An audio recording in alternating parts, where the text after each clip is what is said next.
따들이야.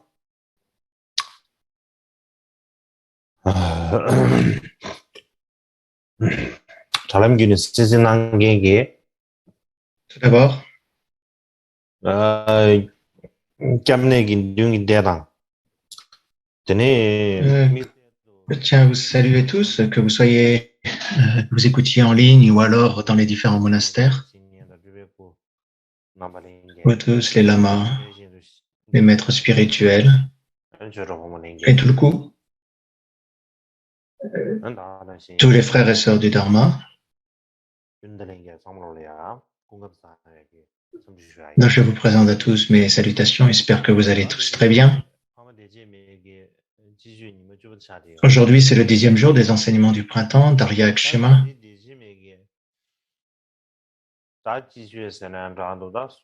Aujourd'hui, je vais vous discuter des versets autobiographiques de Mikhail Dorje et des excellents agissements.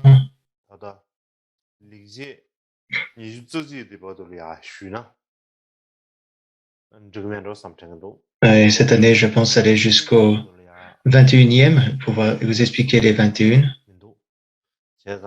Donc, il nous reste 3 à 4 ans.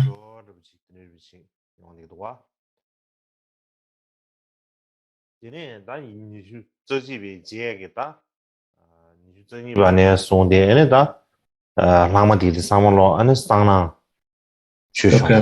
à partir de la 22e strophe, je vous l'enseignerai l'année prochaine.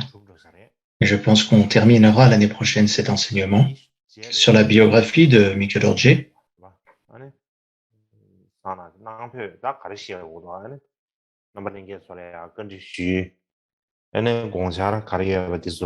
Donc, je vous demande à tous savoir qu'est-ce que l'on devrait faire, à votre avis, quelles sont vos idées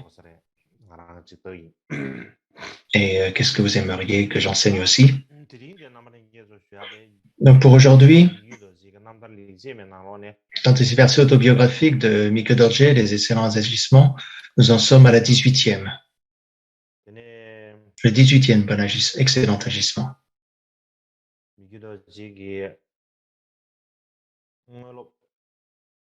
Le disciple direct de Mikhail Dorje, le moine Sangye Peltrup, qui a composé un commentaire qui est un commentaire du sens des excellents agissements.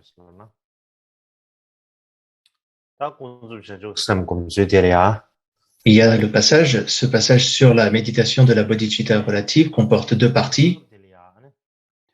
Donc l'échange entre soi et l'autre pendant la méditation et ensuite prendre l'adversité sur la voie en deuxième partie. Donc nous avons terminé la première partie et discutons de la seconde qui comporte 10 sous-parties et nous en avons vu les 7 premiers. Et nous allons discuter maintenant la 8e qui consiste à mener sur la voie les choses, qu'elles soient bonnes ou qu'elles soient négatives. Donc le 4.1, le texte lui-même dit « Infinie est la variété de personnes au tempérament sauvage. Quand tout va bien, ils ignorent les méthodes pour se libérer, aveuglés qu'ils sont par tout ce qui va bien. Quand tout va mal, ils ignorent les méthodes pour se libérer, aveuglés qu'ils sont par tout ce qui va mal. Pensez à leur comportement d'aveugle mais insoutenable. Je considère cela comme un de mes excellents agissements. »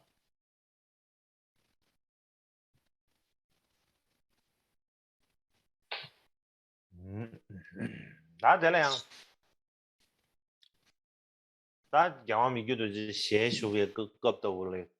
quelle époque de Mikhail Dorje, la plupart des gens n'étudiaient pas beaucoup, étaient sans éducation et ils ne savaient pas vraiment comment penser. Leur esprit n'était pas dompté et leur caractère était plutôt grossier, assez rugueux et incorrigible.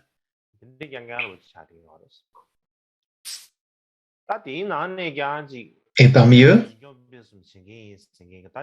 donc il y avait ceux que l'on appelait ceux qui protègent et qui maintiennent et diffusent l'enseignement du Dharma. Et ce sont les personnes en qui la population portait leurs espoirs, placait leurs espoirs. C'était un nom, une position et un nom très élevé.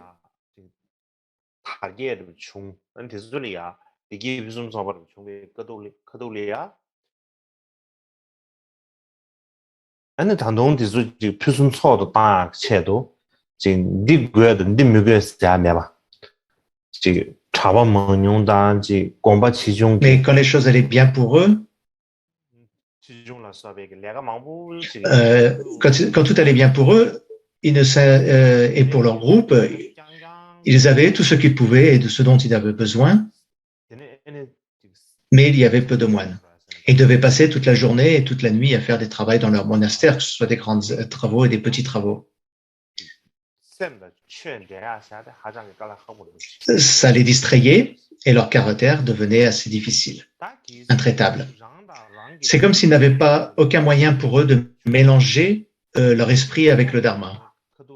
Par contre, lorsque les choses tournaient mal pour eux,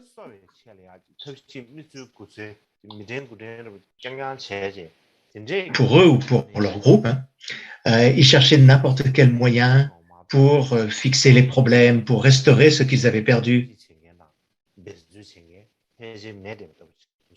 Et ils étaient tellement distraits par toutes ces pensées, par tous ces efforts à produire, qu'il n'y avait personne qui pouvait donner, qui pouvait enseigner les moyens d'atteindre la libération et l'omniscience.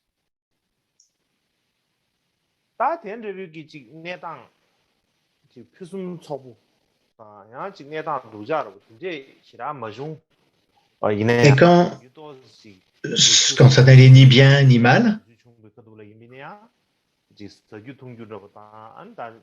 et quand tout se passait ni trop bien ni trop mal, on va dire, quand ils avaient pas beaucoup de temps libre et qu'ils avaient du temps libre, ils se contentaient de manger, de boire, de sommeiller ou d'être paresseux. Mais il n'y en avait pas beaucoup qui se souvenaient du dharma. Donc c'est ce qu'on appelle les personnes, c'est le mode de vie des personnes des temps dégénérés. C'est les personnes. Mais qui possédait vraiment de la grande compassion dans son cœur, c'était les maîtres comme Mikyo Dorje.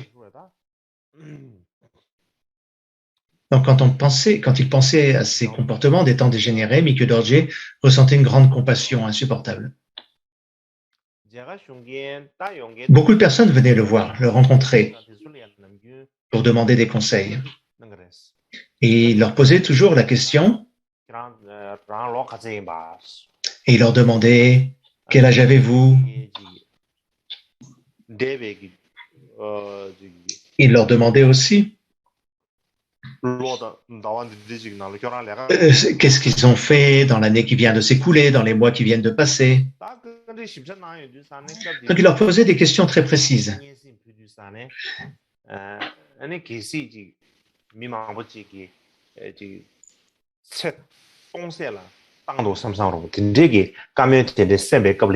Mais lorsqu'il entendait que les gens, ce qu'ils répondaient, montraient simplement qu'ils gaspillaient leur vie, qui est très courte, il était très inquiet.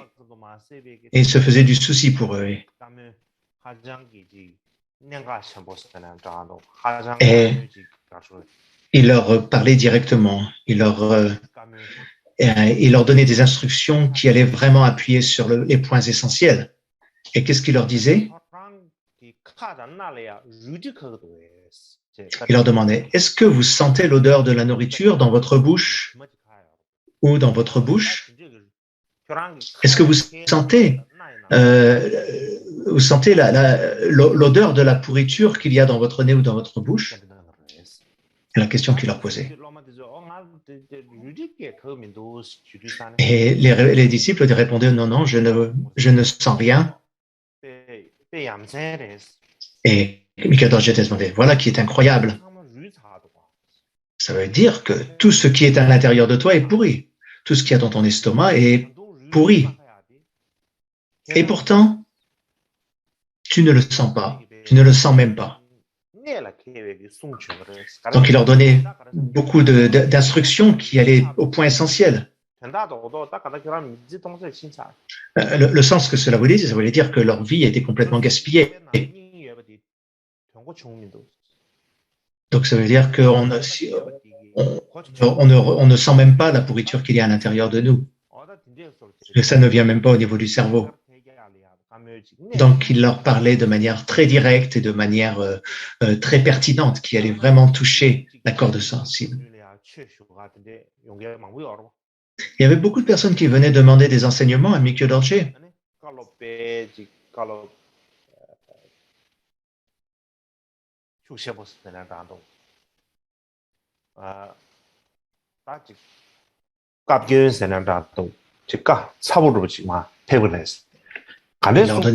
Il leur donnait aussi des enseignements profonds, des enseignements très directs. Et il leur dit, réfléchissez bien. Votre vie est courte, n'est-ce pas? Et dans cette courte vie, il y a beaucoup d'années qui sont déjà passées. Et vous vous rapprochez petit à petit de la mort. Et votre corps, qui est composé de 4 éléments,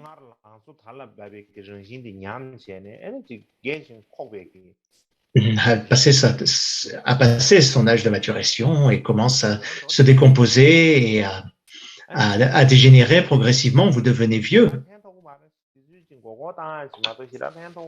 Vous avez été trompé par vos amis et vos proches.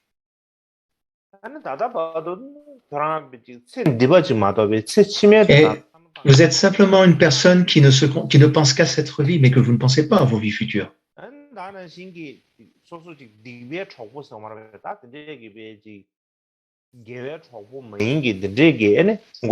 Et tous vos amis négatifs, pas les amis de bien, mais des amis de mal, vous ont piégé et vous ont embarqué. Vous avez passé votre vie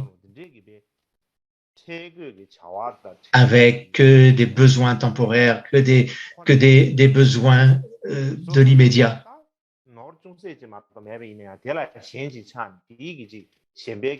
Même si vous avez une toute petite richesse, une moindre possession, elle vous relie, elle vous lie. Et vous êtes incapable de vous débrouiller seul. Vous êtes emporté par les démons. Vous avez été pris, vous êtes passé sous le pouvoir des démons.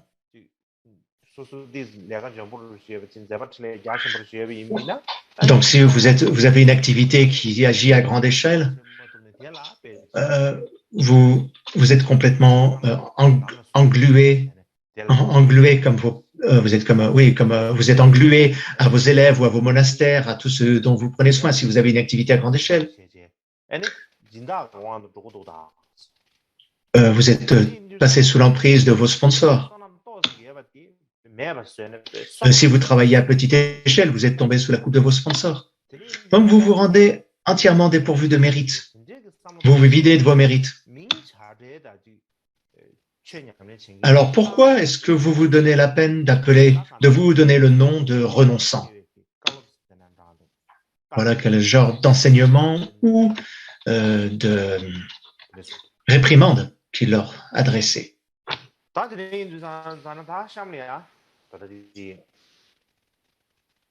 Donc, est-ce qu'il en est ainsi ensuite?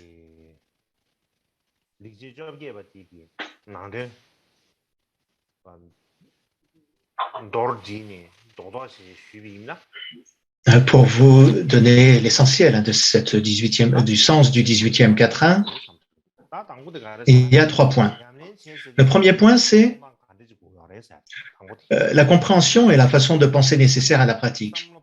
Donc, qu'est-ce qu'on appelle pratique et comment doit-on penser lorsque l'on pratique? Quel est l'état d'esprit pour pratiquer? Donc, compréhension de la pratique et l'état d'esprit pour pratiquer. Donc, en deuxième, comment pratiquer un véritable dharma?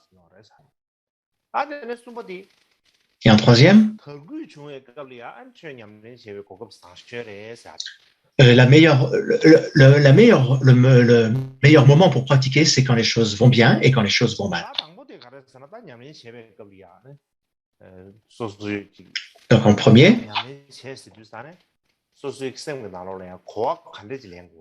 quand on parle de je vais pratiquer, quand on dit je vais pratiquer, qu'est-ce qu'il nous faut comprendre, quel état d'esprit il faut avoir? Si on se pose cette question,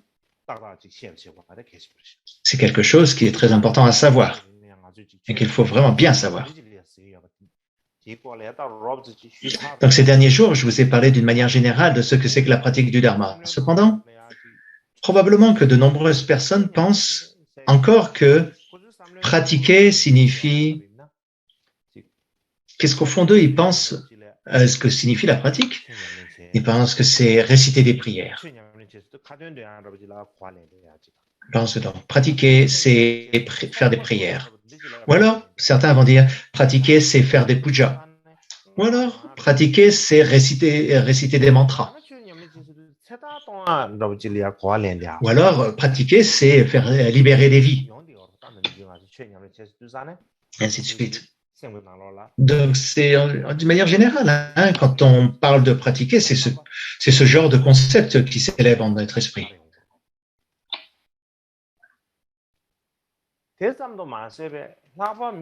Et en particulier, certains pensent probablement que pratiquer, cela signifie aller dans un temple, un endroit où il y a un autel, et même si ce n'est pas un temple particulier, vous mettez un endroit où il y aurait une statue sur devant laquelle vous pouvez vous installer. Et pendant le moment où vous êtes assis, que vous êtes dans cette pièce, c'est le moment où vous faites la pratique et qu'il n'y a que pendant ce moment-là que l'on pratique, lorsque vous êtes assis sur un coussin dans un temple. Par exemple, si c'est une maison d'un individu particulière,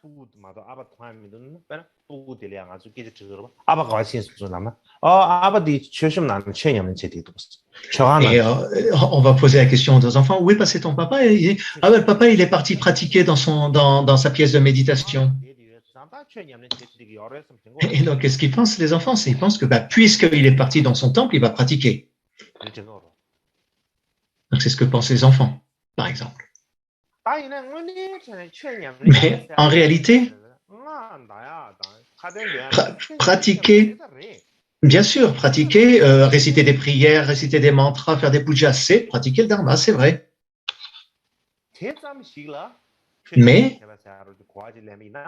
Mais si on se contente de comprendre que le dharma c'est cela, pratiquer le dharma c'est cela, ça ne va pas.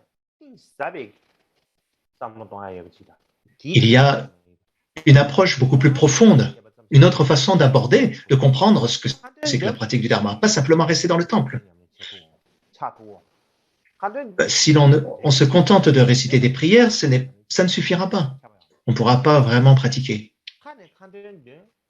Par exemple, si par la bouche on prononce des prières, mais qu'à l'intérieur de notre cœur, ce n'est pas en accord, si on regarde simplement l'apparence extérieure et que l'on dit « Oh oui, cette personne pratique le dharma », ça ne va pas. Non, il y a autre chose. Il y a quelque chose de plus profond dans l'approche de ce qu'est la pratique. Et il y en a encore d'autres personnes qui pensent que la pratique du dharma consiste à faire quelque chose de très complexe, de très structuré. Que c'est comme, en fait, faire un travail. Habituellement, dans la société, hein, quand on travaille, on fait quelque chose de bien spécifique et pendant lequel il faut être très concentré, qu'il faut être vraiment présent dans ce que l'on fait.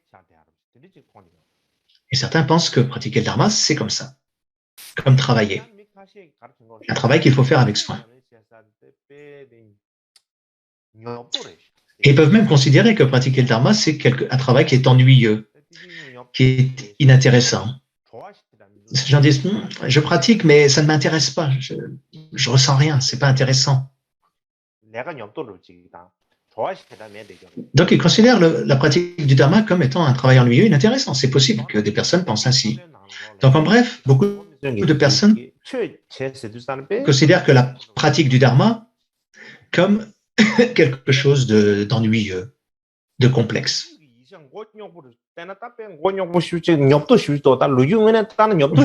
Par exemple, si on regarde une histoire, hein, on lit un livre d'histoire, c'est compliqué, c'est pas très intéressant.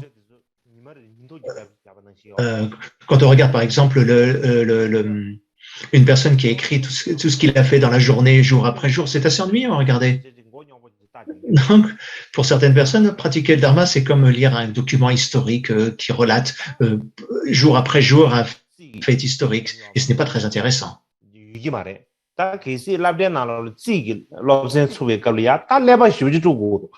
alors qu'ils doivent faire un sujet d'étude, quelque chose qui est écrit, pour lequel il faut utiliser beaucoup son cerveau, un peu comme les mathématiques, où il faut réfléchir très sérieusement. Ils pensent que c'est un travail pour lequel il faut être très prudent, très assidu, pour lequel il faut beaucoup pratiquer, qu'il faut y consacrer beaucoup de temps et d'énergie mentale. Alors, c'est pour ça que beaucoup de personnes n'ont pas vraiment n'aiment pas pratiquer. Ils disent, moi, je comprends pas très bien, c'est ennuyeux, c'est très compliqué, c'est très intellectuel, il faut beaucoup réfléchir. Ah, il faut visualiser des choses, puis ensuite méditer. Donc moi, je n'y arriverai pas. Donc, pour certaines personnes, oui, ils ont cette impression que pratiquer le dharma, c'est quelque chose d'ennuyeux.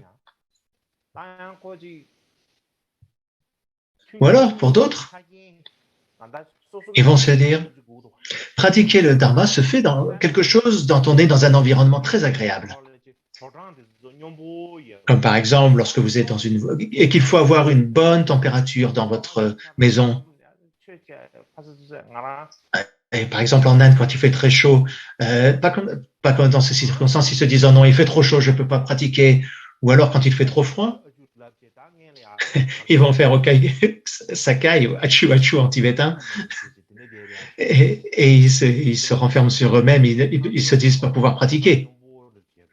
Donc, il leur faut une température agréable, dans un endroit où on peut avoir l'esprit détendu et heureux, dans des bonnes conditions, et ils se disent, oui, c'est comme ça qu'on va pratiquer. C'est difficile de trouver. Ou alors, avant de pouvoir commencer à pratiquer, il faut faire beaucoup de choses. D'abord, il faut regarder son WeChat, regarder dans Facebook, lire tous ses messages. Et puis, une fois qu'on a lu tous les messages sur WeChat et sur Facebook, donc on lit tous les messages, on a répondu à tous nos messages. Quand on a bien mangé, qu'on a l'esprit bien plein, qu'on a l'estomac bien plein, et si on n'est pas trop fatigué. Donc, en bref, quand on a fini tout ce que l'on avait à faire et qu'on a un petit peu de temps libre, alors seulement on va s'asseoir sur son coussin et on va essayer de pratiquer le dharma.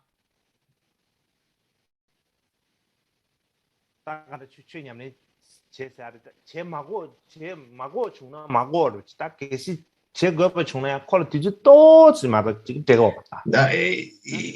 n'est pas comme s'ils ne pratiquent pas le dharma, mais dès qu'ils ont un tout petit peu de temps, quand ils ont un tout petit peu de temps libre, seulement à ce moment-là, ils vont pratiquer le dharma. Sinon, ils n'ont pas trop le temps. Ils disent qu'ils ont trop d'activités à faire. Ils sont trop occupés ils n'ont pas le temps de pratiquer le dharma.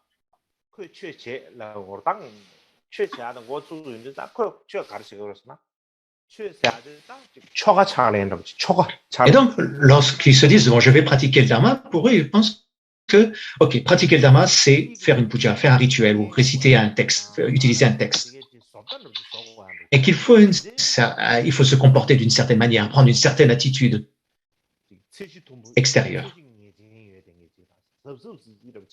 Donc, il faut avoir un cadre particulier, prendre une attitude particulière. Et donc, c'est quelque chose qui est très délimité.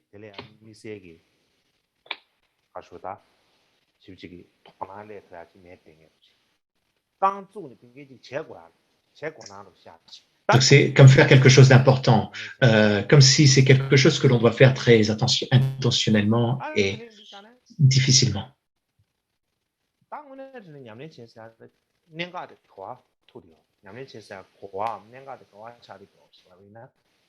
Donc, qu'est-ce que la compréhension du Dharma? Je vais vous raconter une histoire pour la bonne manière de comprendre le Dharma. En fait, je vous ai déjà raconté toutes les histoires. J'ai plus d'histoires à vous raconter. Vous avez peut-être déjà entendu cette histoire.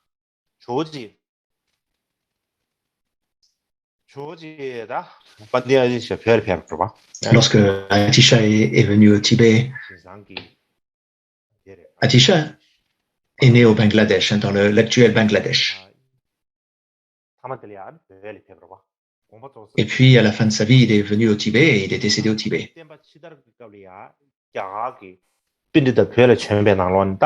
Donc, dans la deuxième propagation du Dharma au Tibet, beaucoup d'Indiens, pandita indiens sont venus pour développer le Dharma. Et il avait beaucoup de disciples.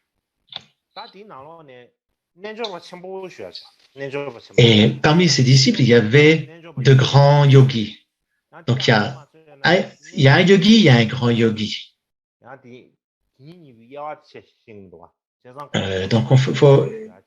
Donc souvent, il a ces deux disciples qu'il faut bien séparer. Il y a le yogi, il y a le grand yogi.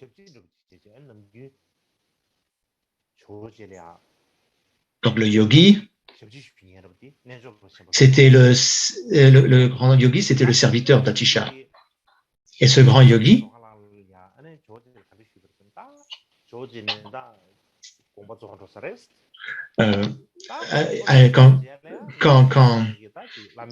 quand il allait décéder, il a dit,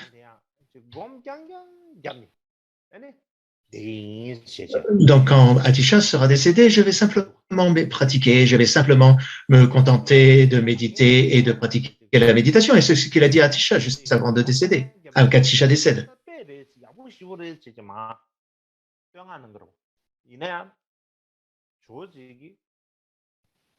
Donc il s'est dit, si je dis cela devant tout le monde et que j'allais passer ma vie à méditer, tout le monde serait content. Mais Atisha lui a dit, est-ce que quand tu vas méditer, mais est-ce que tu es capable de faire de ta méditation le Dharma? Il m'a posé cette question, Atisha.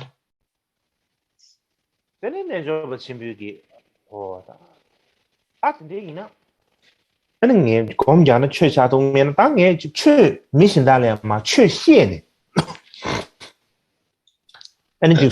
si moi, ma propre pratique ne devient pas le Dharma, alors moi, enseigner le Dharma aux autres.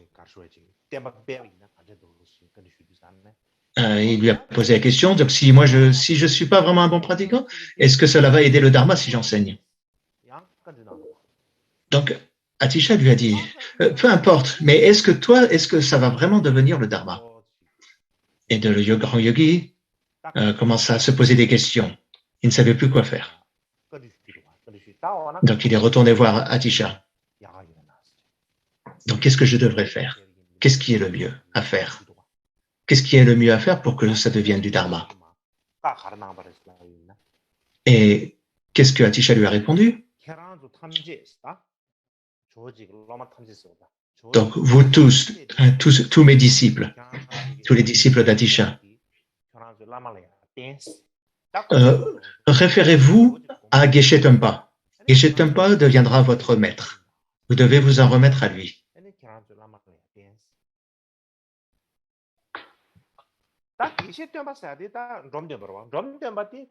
Geshe Tengpa, c'est Drom Tengpa.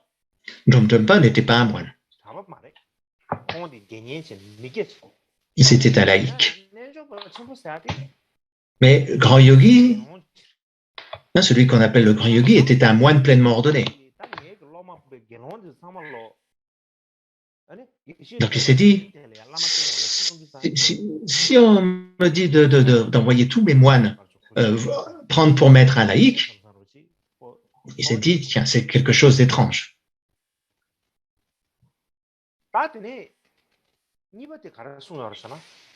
Atisha lui dit en second, il a dit, abandonne les préoccupations de cette vie.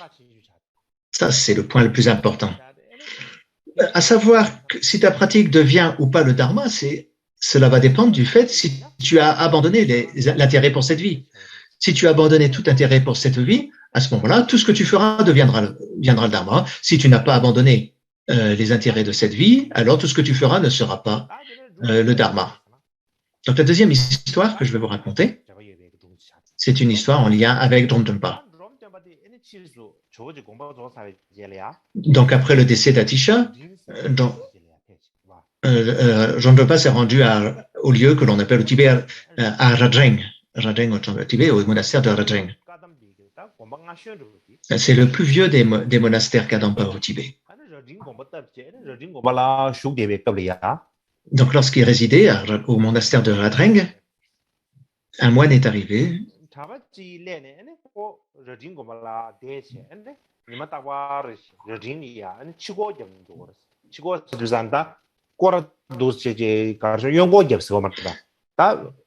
Donc ce moine tous les jours faisait la circumambulation extérieure du monastère. Donc il faisait la circumambulation, mais par l'extérieur, autour des murs de l'enceinte extérieure du monastère. Il y a différentes façons de pouvoir faire les circumambulations. Au Tibet, des fois, on fait simplement à l'intérieur la circumambulation interne du monastère et certaines fois par l'extérieur. Lui faisait la circumambulation extérieure. Et puis il rencontra Dromtempa.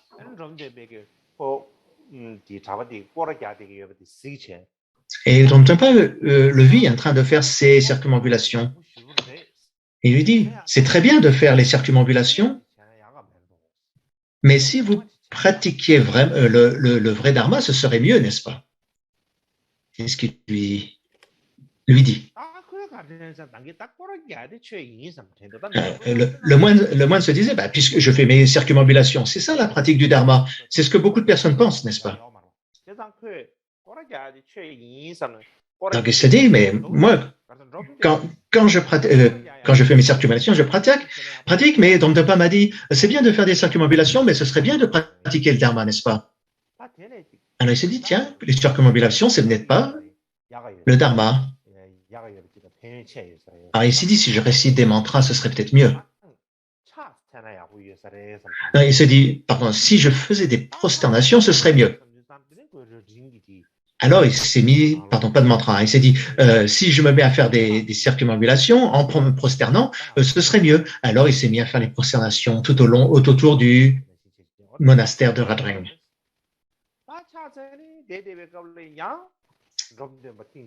Puis, une fois, Dromtempa vient le voir alors qu'il faisait ses prosternations. Il lui a dit, c'est très bien de se prosterner. Mais si tu pratiquais le dharma, ce ne serait pas mieux? Alors le moine était assez surpris. Il est prosterné, c'est pratiquer le dharma. Pourquoi me dit-il cela? Alors peut-être que ce n'est pas le dharma. Alors peut-être que tout ce que j'ai fait, c'est peut-être pas ça le dharma. Donc je devrais peut-être étudier les textes. Si j'étudiais, ce serait probablement mieux. Donc, il a trouvé un endroit dans le monastère de Rajeng pour lequel il puisse lire les textes, étudier les textes. Et il s'est mis à lire le Kangyur et le Tangyur. Et Dromtempa, un jour, vient le voir. Et il a vu en train de lire les textes. Et il lui a dit comme avant, oh, c'est très bien d'étudier les textes, de lire les textes, c'est très bien, mais ce serait pas mieux de pratiquer le dharma? Alors là, le moine, il commençait vraiment à se poser des questions. Il en avait mal à la tête. Là, il ne comprenait plus. Et donc, la première chose, c'est pas le dharma. Là, ensuite, c'est pas le dharma. Ça, c'est toujours pas le dharma. Donc, il a bien réfléchi. Il s'est dit, oh tiens, je devrais peut-être méditer. Donc, peut-être, en fait, c'est ça vraiment la pratique du dharma. Il n'y a rien d'autre à faire que de méditer. Donc, il s'est dit, si je médite, il ne pourra pas me dire que ça, c'est pas pratiquer le dharma. Donc, il médite et puis Dromtempa vient encore le voir. Et là, cette fois-ci, il s'est dit, tiens, Dromtempa va me dire, il s'est dit, tiens, Dromtempa va me dire, là, enfin, tu pratiques le vrai dharma. Et Dromtempa, encore une fois, lui dit la même chose. Il lui dit, oh, c'est très bien de méditer, mais ce ne serait-ce pas mieux si tu pratiquais le dharma? ou vraiment le dharma?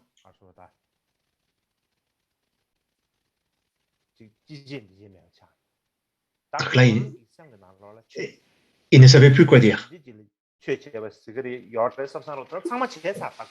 Donc tout ce qu'il avait comme concept de ce que c'était que la pratique du dharma avait disparu. Donc il s'est dit, ben maintenant, si tout ce que je fais, John Trump me dit que c'est pas du dharma, alors il s'est dit, bon, ben je peux plus rien faire, il n'y a plus rien que je puisse faire. Alors il dit, donc il lui a demandé, vous me dites ça c'est pas le dharma, ça c'est pas le dharma, mais vous me dites qu'il y a quelque chose de mieux pour faire le dharma, alors qu'est-ce que c'est? Donc si vous me le dites pas directement, moi je pourrais pas le comprendre par moi-même. Il lui posa cette question. Et quelle est la réponse de John Trump? Abandonne les intérêts pour cette vie. Abandonne les intérêts de cette vie. Abandonne l'intérêt de cette vie. Il lui répéta 3 fois cette même phrase.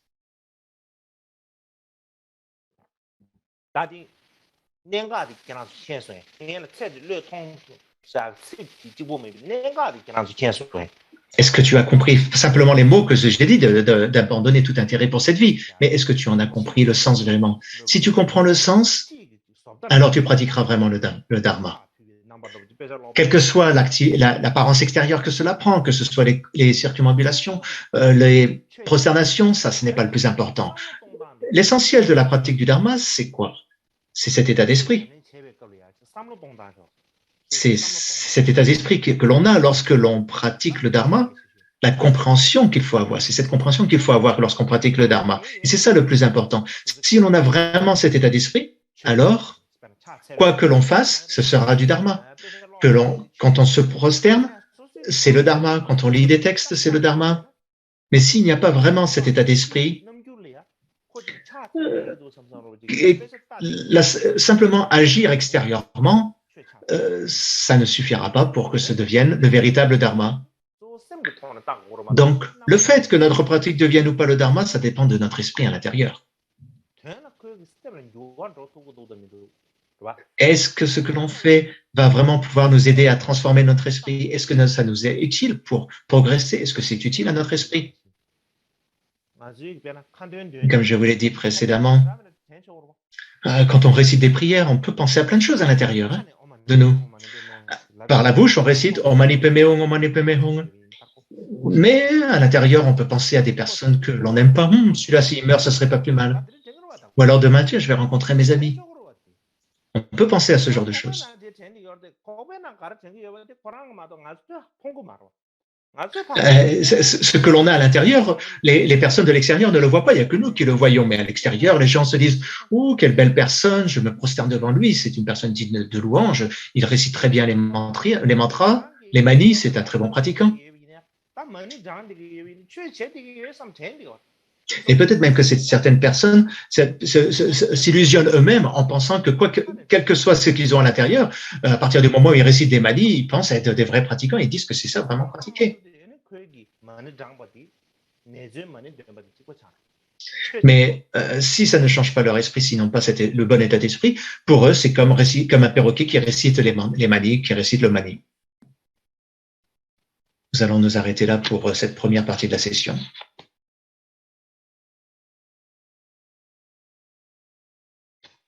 Comme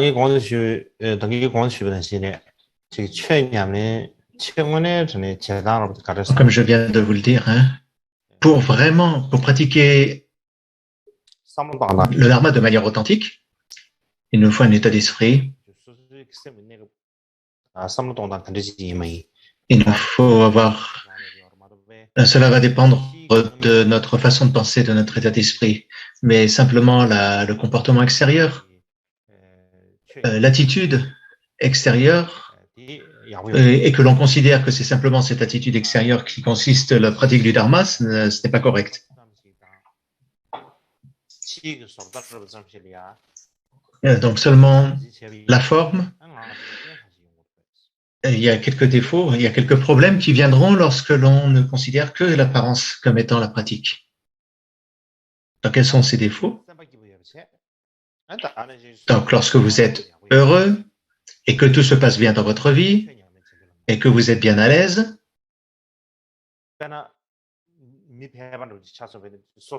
Vous n'avez pas très envie de pratiquer.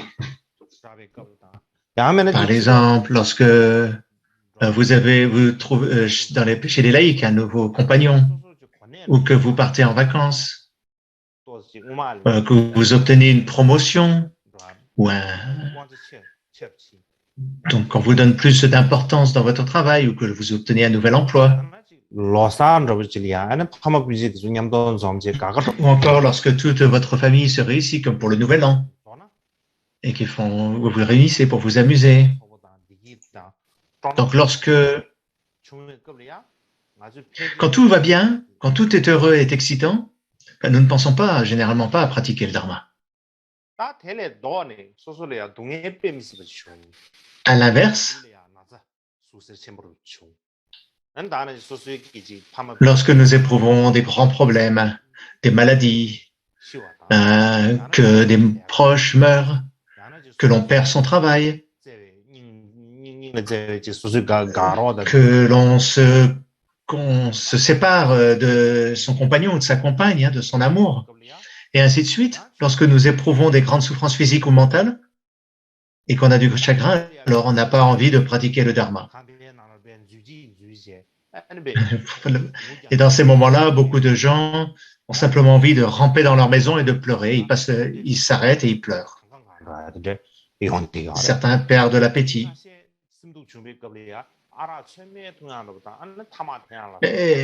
Et d'autres, quand ils ont des problèmes, ils boivent encore plus, ils fument encore plus.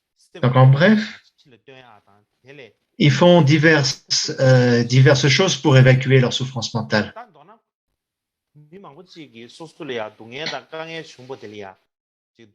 Donc pour beaucoup de personnes, lorsqu'ils font face à des difficultés, c'est difficile pour eux d'accepter leurs difficultés, de leur faire face. Et lorsque, à cause de leurs problèmes, ils ont perdu leur enthousiasme, ils sont fatigués, c'est difficile pour eux d'avoir envie, d'avoir de l'énergie pour pouvoir pratiquer le dharma.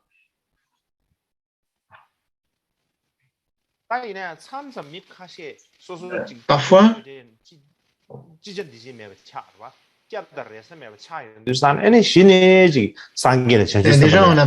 parfois aussi, alors les gens, lorsqu'ils ont l'impression qu'il n'y a plus rien à faire et qu'ils n'ont plus aucun refuge et aucun espoir, alors c'est seulement à ce moment-là qu'ils se souviennent qu'ils doivent pratiquer le dharma, qu'ils doivent prier les Bouddhas et les Bodhisattvas. En chinois, il y a un dicton qui dit s'accrocher au pied du Bouddha pour un temps. Ça veut dire, voilà, quand on n'a plus d'autre choix, on s'accroche au pied du Bouddha par dépit. C'est pas quand on est en plein déprime, par dépit, on s'accroche au pied du Bouddha en disant vous êtes notre seul et unique refuge, etc. Quand ils ont des problèmes, ils récitent des mantras, ils prient, et ils espèrent que leur prière va les aider et que les Bouddhas et les Bodhisattvas pourront leur apporter leur bénédiction afin d'éliminer rapidement leurs difficultés.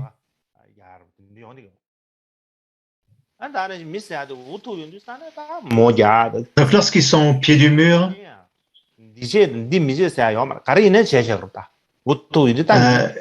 ils ne cherchent pas à trouver dans la divinisation, dans l'astrologie, savoir ce qu'il faut faire. Ils font tout ce qu'ils peuvent pour trouver une solution. Donc pour d'autres personnes, lorsqu'ils ont un problème, ils vont sur Internet et ils vont chercher des solutions. Ou dans les livres, ils vont essayer de voir ce que le Bouddha a dit. Et ils considèrent les paroles du Bouddha comme un médicament, comme on dit en anglais, une chicken soup, comme une soupe au poulet qui pourrait régler tous les problèmes, qui pourrait rendre leur souffrance, alléger leur souffrance. Oui. Donc,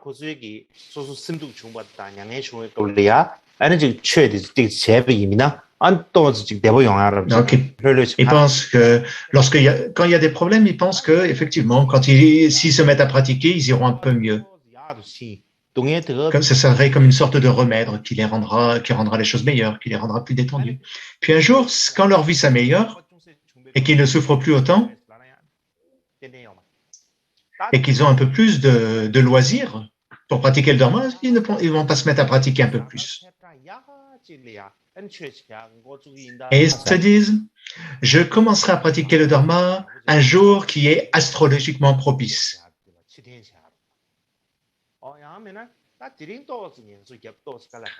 Ou bien ils se disent, aujourd'hui je vais un petit peu me reposer, mais je commencerai demain. Donc il se trouve de nombreuses excuses. Et à la fin, qu'est-ce qu'il se passe? Au bout du compte, ils sont incapables de pratiquer le Dharma. Il y a un très célèbre poème chinois ancien qui dit « Il y a un lendemain après-demain, il n'y a jamais de fin au lendemain. Si vous dites demain et que vous attendez, toutes vos actions échoueront. » Donc quand on parle de demain, demain, ça ne s'arrêtera jamais. Demain n'arrivera jamais. Et si on attend toujours demain, qu'on repousse toujours au lendemain, notre vie s'écoulera ainsi.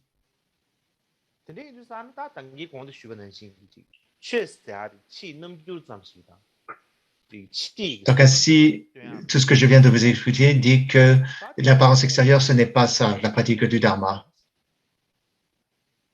Et ce n'est pas en faisant ainsi que l'on pratiquera correctement le Dharma.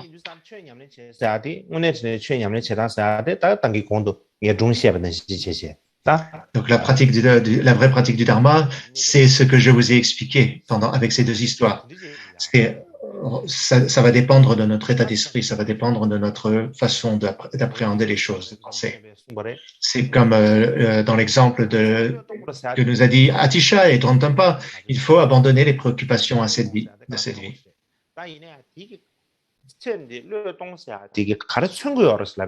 Mais qu'est-ce que cela nous montre, cette expression d'abandonner les intérêts de cette vie? Ça veut dire que lorsque l'on pratique le Dharma, il faut savoir que est-ce que notre pratique devient ou pas le Dharma? C'est-à-dire, lorsqu'on pratique le Dharma, qu'est-ce qu'il nous faut penser? Ça va dépendre de notre état d'esprit. Savoir si notre pratique devient ou pas le Dharma, ça va dépendre de l'état d'esprit que l'on a lorsque l'on pratique.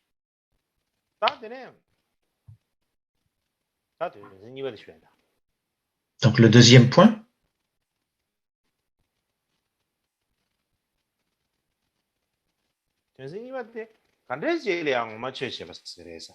Donc que signifie réellement la pratique du Dharma ou pratiquer réellement le Dharma?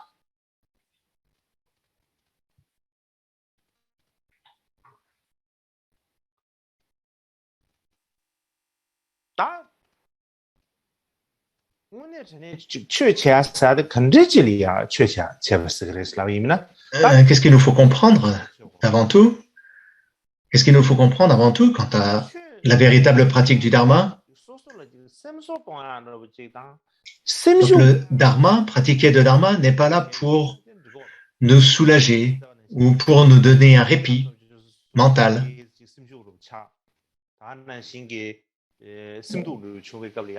Ou pour nous remonter mentalement. Alors ils se disent, quand il y a des personnes qui, lorsqu'ils sont un peu déprimés, qui sont fatigués, qui manquent d'inspiration, ils vont lire les enseignements du Bouddha. C'est un peu comme on dit en anglais, c'est une chicken soup pour l'âme, une soupe au poulet pour l'âme. Ce n'est pas le cas.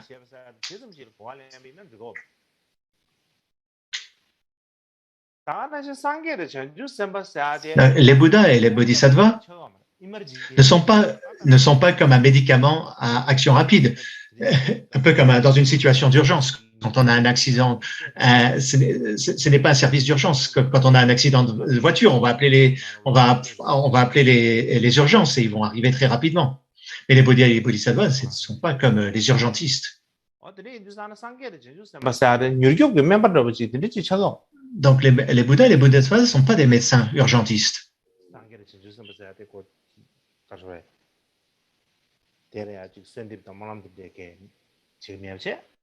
Alors, en temps normal, on ne prie pas et on ne pense pas au Bouddha et Bodhisattva, mais quand on n'a pas trop le choix, on demande au Bouddha et Bodhisattva de venir, de nous aider, de nous bénir.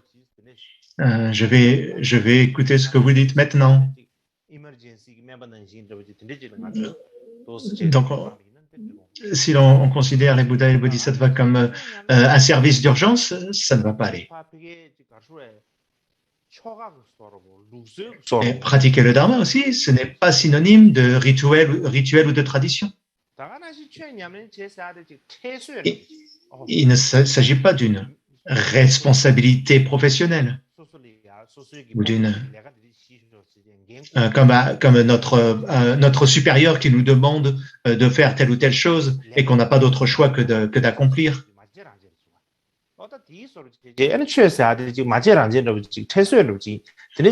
Donc, si on considère le dharma, la pratique du dharma comme étant une responsabilité dans un travail, quelque chose qu'on n'a pas d'autre choix que de faire, ça ne va pas. Donc, il y a un proverbe tibétain qui dit, si vous chantez la la la quand tout est clair et que vous priez Guru Rinpoche quand il n'y a plus d'issue, cela n'est pas bien. Donc, quand tout va bien, on chante et on n'y pense plus au Bouddha et au Dharma. Mais lorsque l'on a un problème et que l'on n'a plus aucun pied d'humour, alors on se met à prier Guru Rinpoche. Ah, ce n'est pas correct, ce n'est pas comme cela. Si vous voulez vraiment réellement pratiquer le Dharma, vous devez d'abord comprendre ce que nous entendons vraiment par pratiquer le Dharma. J'en ai déjà largement parlé hier. Donc, je n'ai rien de plus à dire. Mais le point principal que nous devons comprendre est que la pratique du Dharma, ce n'est pas quelque chose que l'on doit faire dans un temple ou dans une salle dédiée à la pratique ou qu'on est assis sur son coussin. La pratique doit être comprise comme quelque chose que l'on fait en permanence, jour et nuit, 24 heures sur 24. Et de même que c'est quelque chose qui doit apporter des changements dans notre esprit et ce qui revient à améliorer notre esprit. C'est comme ça que l'on doit comprendre pratiquer le Dharma. Par exemple, lorsque l'on rentre dans la pratique du Dharma, on commence quand on commence dans le bouddhisme, on commence par le refuge, par prendre refuge. Et pourquoi prendre refuge?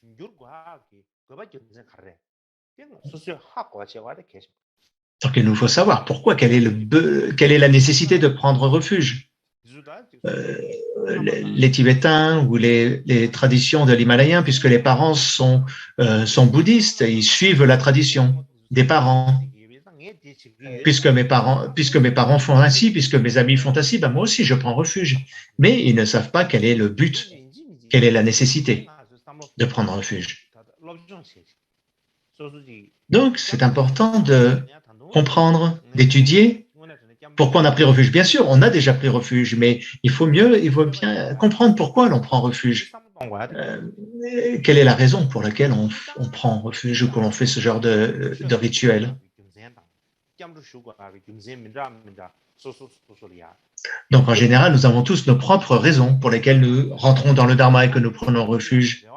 Mais notre objectif principal, notre plus grande attente devrait être de prendre le Bouddha Bhagavan comme étant notre exemple à suivre. Et l'on devrait avoir pour objectif, pour attente, lorsque l'on prend refuge, d'un jour pouvoir devenir comme le Bouddha lui-même, qui a réalisé la véritable nature des choses.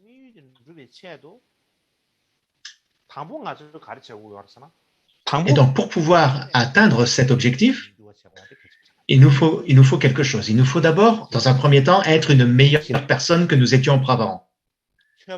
Donc, il nous faut, dans un premier temps, devenir un meilleur être humain, puis un véritable pratiquant du Dharma, etc. Mais si l'on n'avance pas à pas, et que l'on dit « je vais atteindre l'éveil », ça ne pourra pas marcher. Dans un premier temps, il faut d'abord être un meilleur être humain, être mieux que ce que nous étions auparavant, progresser.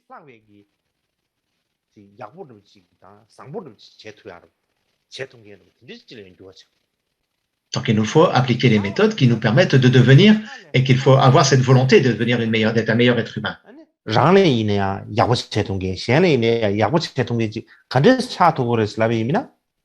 Donc comment peut-on devenir un meilleur être humain? C'est en pratiquant le Dharma.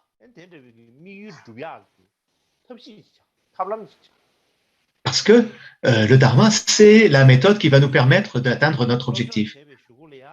Et donc, l'on doit d'abord étudier ce qu'est le Dharma, et ensuite le mettre en pratique.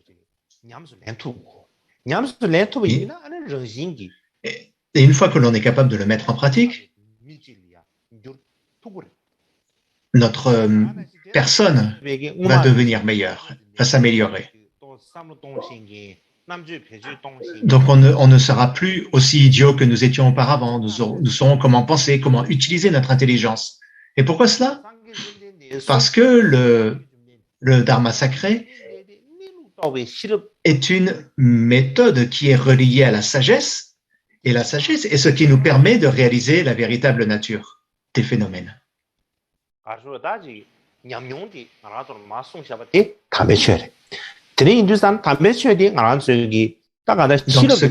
ce qui va nous permettre de faire l'expérience de ce qu'est la véritable nature des choses, c'est la pratique du dharma. Si nous sommes capables de l'étudier et de le mettre en pratique, nous pourrons nous transformer. Nous pourrons changer notre façon de penser. Donc, le plus important, c'est d'être capable de l'étudier et puis de le mettre en pratique. Et si on fait ainsi, on ne doit même pas douter sur le fait qu'on obtiendra certainement, à 100%, des bons résultats.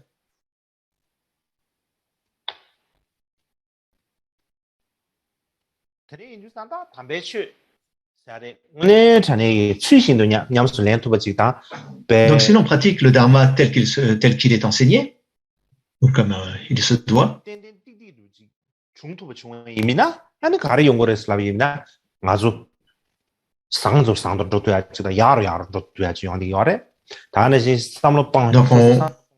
si on le pratique correctement, qu'est-ce qui se produira? On deviendra un meilleur être humain, on aura beaucoup plus de profondeur et notre façon de penser va changer et notre esprit sera de plus en plus heureux.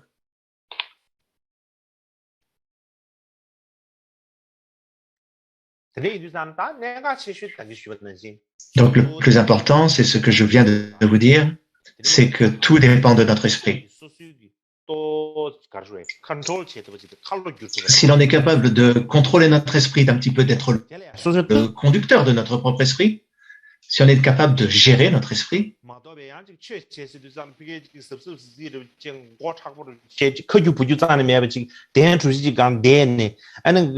mais si on n'est pas capable de faire cela et qu'on s'assoit simplement sur son coussin et que l'on n'a plus on ne ressent rien, on n'a pas aucun enthousiasme à la pratique, il n'y aura pas de résultat. La vraie pratique ne consiste pas à faire des choses qui sont complexes, qui sont intellectuellement difficiles. Non, pratiquer le dharma, en réalité, est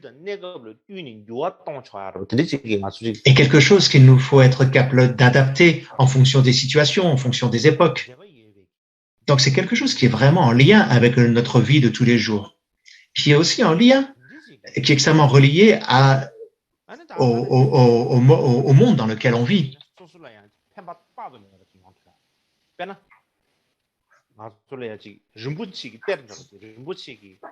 Par exemple, si on trouve un trésor,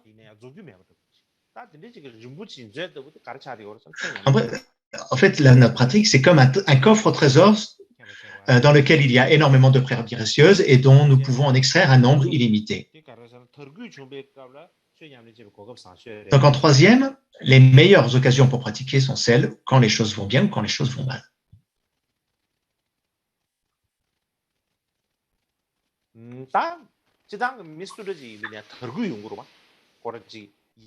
Donc, d'une manière générale, il y a toujours des hauts et des bas dans notre vie. Il y a des moments où ça va bien, il y a des moments où ça va pas. Ce n'est pas continu, toujours de mieux en mieux, ce n'est pas non plus toujours de pire en pire. Il y a des hauts et bas dans notre vie.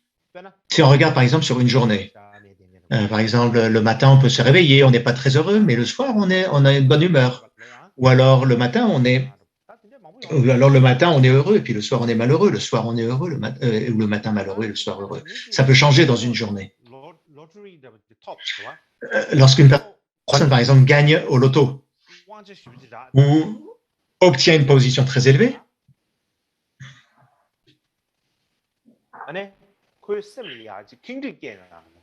Et il est possible que cette personne devienne très arrogante, avec beaucoup d'orgueil.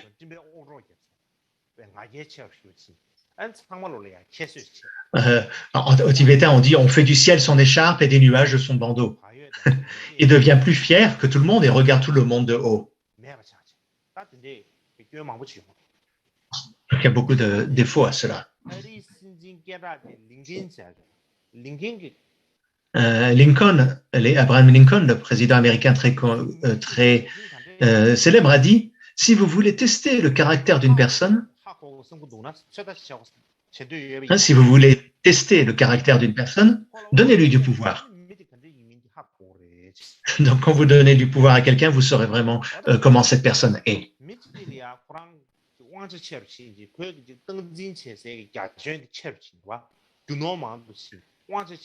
Non, lorsque la zone de contrôle de quelqu'un s'élargit, ou lorsque ses ressources deviennent plus nombreuses, lorsque son pouvoir augmente,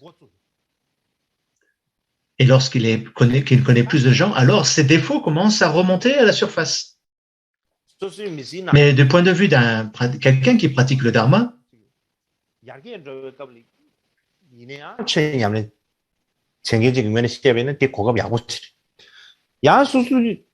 raison pour laquelle on dit que c'est la meilleure opportunité, et la meilleure opportunité pour pratiquer le dharma,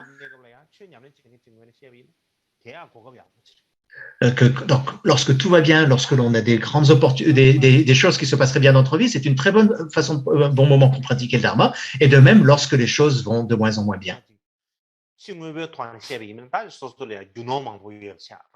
Par exemple, on devient très riche, ou alors qu'on devient populaire, qu'on est en relation avec beaucoup de monde. Si celui qui pratique le dharma a enfin une bonne opportunité de pratiquer. Pourquoi? Parce que, par exemple, si cette personne est devenue plus riche, ça lui donne plus l'opportunité d'être généreux. Ou alors, s'il est en contact avec plus de personnes, il a l'occasion de donner le dharma à plus de monde. Par exemple, pendant le règne d'Ashoka en Inde, dans l'Inde ancienne,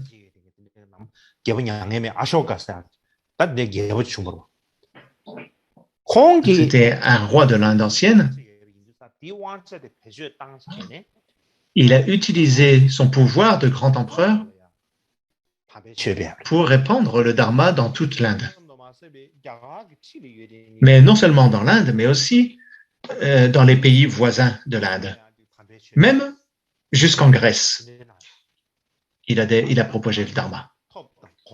Donc, ce qu'il a fait, c'est qu'il a utilisé sa position, son pouvoir, sa renommée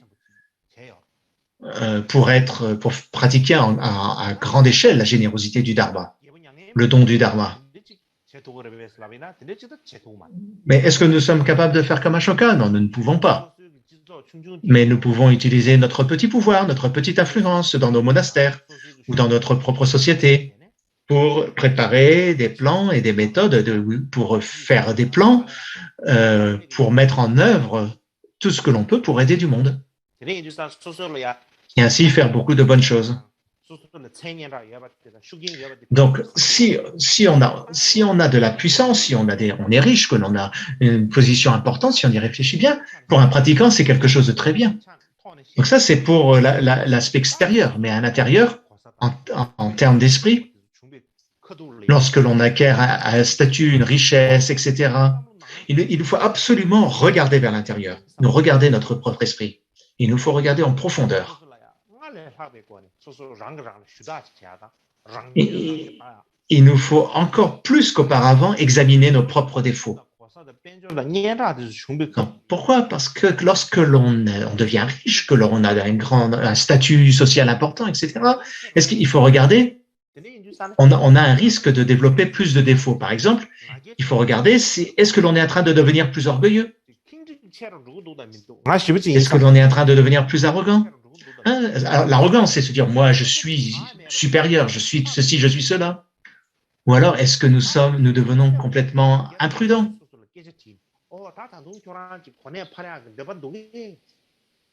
Ou alors, est-ce que l'on veut un statut encore plus élevé ou encore plus de pouvoir? Est-ce que notre avidité pour la richesse augmente-t-elle ou pas?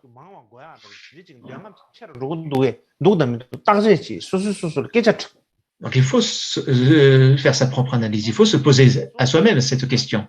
En bref, donc lorsqu'on est dans des très grandes situations, que les choses s'améliorent dans notre vie, on a une très bonne occasion, c'est peut-être la meilleure occasion pour se tester soi-même. Donc, dans ce genre de situation, nous devons nous examiner encore mieux qu'auparavant.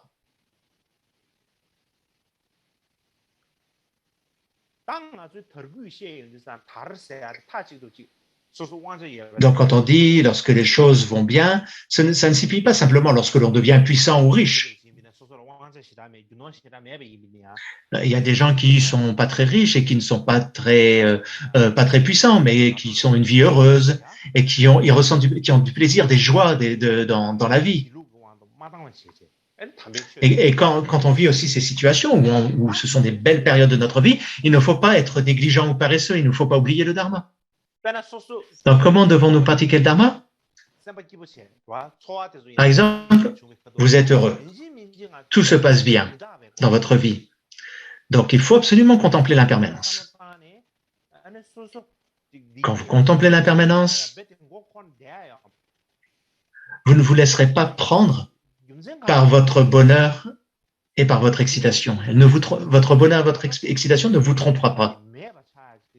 Car un jour, ce plaisir, cette situation agréable disparaîtra.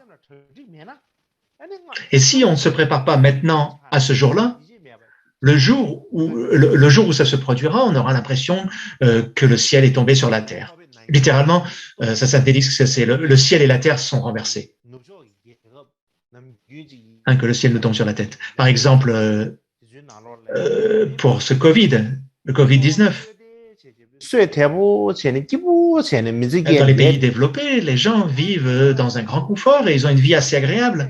Mais tout d'un coup, une pandémie leur est arrivée. La pandémie de Covid est arrivée et ils n'étaient pas prêts. Ils n'étaient pas prêts, ils n'avaient jamais fait l'expérience de cela.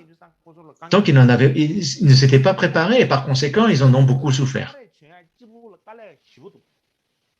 Rien que pour pouvoir mettre un masque sur leur visage, ils ont eu beaucoup de mal. Ça a été difficile d'obtenir des masques. En Occident, il n'y a pas l'habitude de traduire. Oui, ce que dit Sainte, c'est que en Occident, il n'y a pas la tradition de porter un masque quand il y a de la pollution, etc. Donc, rien que simplement pour mettre un masque sur leur visage, ça a été très difficile pour beaucoup de gens. Parce qu'ils n'étaient pas prêts.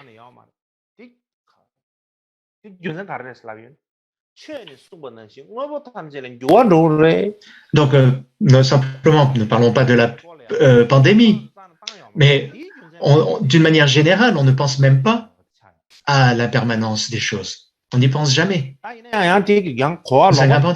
Nous sommes incapables de penser au fait que, comme le dit l'enseignement du Dharma, que tout change.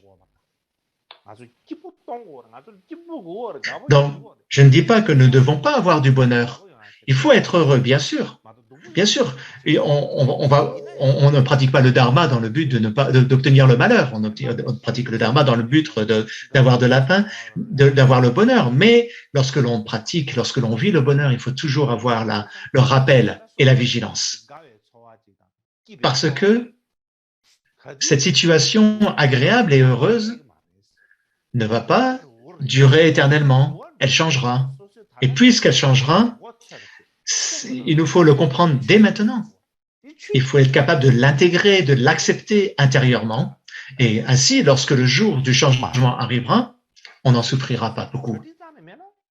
Si l'on ne se prépare pas du tout, le jour où tout cela change, ça nous crée une grande souffrance.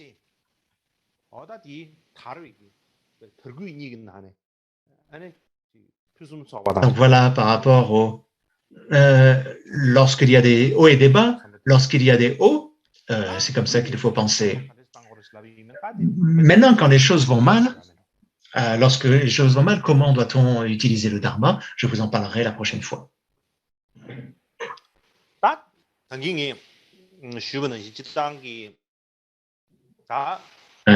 Comme je l'ai dit précédemment,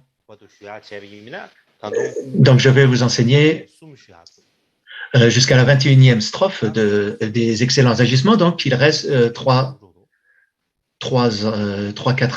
strophes à enseigner et on s'arrêtera pour là cette année.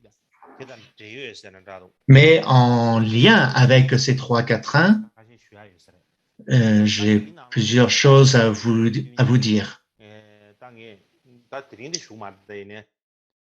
Donc, je ne vous le dirai pas aujourd'hui, mais la prochaine fois, peut-être après-demain ou après-demain, je vous dirai aussi d'autres choses. Par exemple, ce que j'ai à vous dire, par exemple, à l'époque de Mikyo Dorje, son principal disciple, c'était le 5e Shamarpa, Kanchok Yanlak. Et lorsque Shamar Kanchok Yanlak a été reconnu, il y a eu beaucoup de problèmes. Parce qu'il y avait 2 réincarnations du 4e, ou 2 prétendants à être le 5e Shamarpa, 2 incarnations prétendues du 4e Shamarpa, pardon.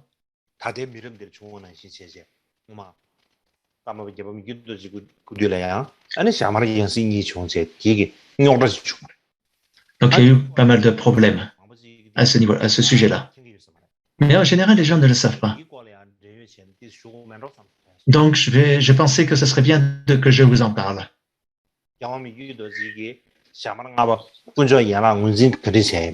Et comment Mikyo Dorje a reconnu Shamar Kanchok Yanlak?